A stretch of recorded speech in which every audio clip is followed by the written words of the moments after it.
Hey, I'm the Fangirl Otaku, and today I'm making a male evolution for the Pokemon Salandit, just because it's one of my favorite Pokemon.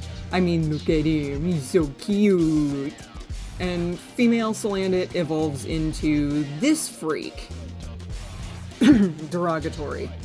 I'm sorry, Salazzle lovers, but this Pokemon just rubs too much salt in the wound.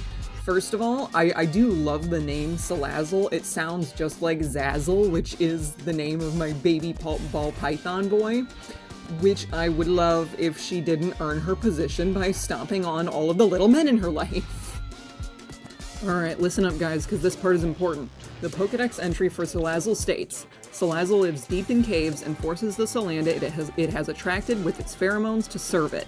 It creates a reverse harem of male Salandit that it lives with. Those are Nintendo's words, guys, not mine. I told you this mon was freaky. And worst of all, it punishes Salandit that couldn't bring it food with a fierce slap of its flame-spewing palm. Excuse me? J'accuse! This bitch is abusive!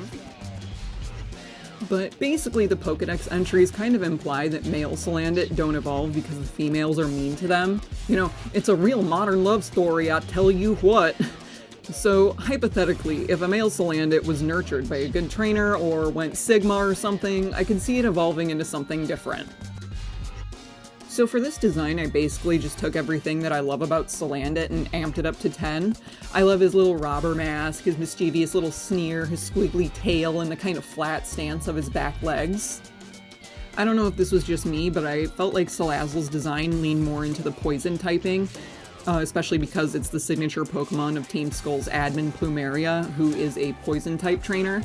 So I decided to lean more into fire for Lasizzle, the name that I have lovingly chosen for my new mon. I will say though, the symbolism with Plumeria having a Salazzle and a bunch of the Team Skull grunts having Salandit because they all look up to her is not lost on me. Gen 7 is packed with mons that have really heavy symbolism related to the characters they're associated with, and it's one of the reasons that it's my favorite generation. Also, I just really love Team Skull. Team Skull can do no wrong. Let's go rob the Pokemon Center together, guys. Anyway, back to talking about the actual art.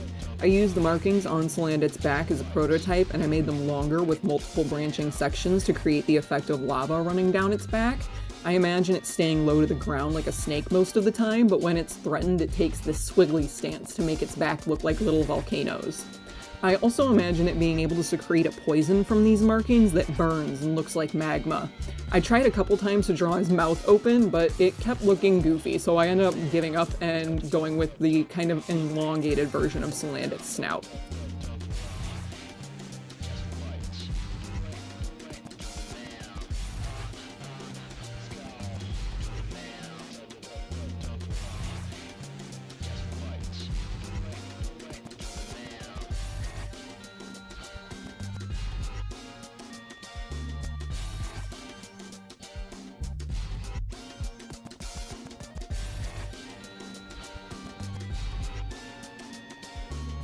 Other than that, for the color palette, Salazzle has this grayish, bluish, purplish stomach, so I went for a warmer maroon color on Lasizzle's.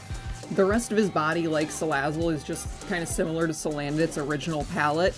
I did end up making the body a little bit darker kind of on accident, but there's still enough contrast to make it look good in my opinion. I think Lasizzle's grays ended up looking a little bit more like coal than Salandit's, which in the end did end up fitting the more fire-type leaning design I was going for.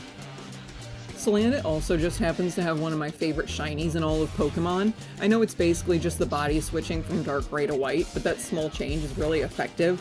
I like how it really accentuates the little robber mask that he wears. I love it so much, actually, that I always cheat and give myself a shiny male Salandit when I play Sun and Moon.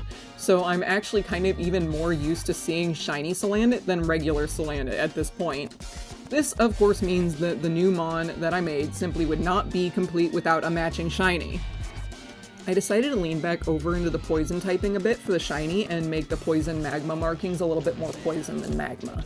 I also thought about keeping the eyes the same color like in Salandit's shiny, but I just love lime green.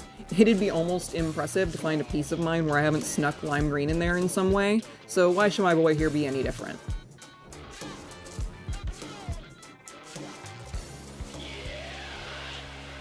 So here's Lasizzle. This was meant to just be like a bite-sized vid in between while I work on other stuff. I've kind of gotten to the point where I have a lot of unfinished projects that I just need to polish off. Hopefully I'll get more up soon. I really just need to record. I don't like recording.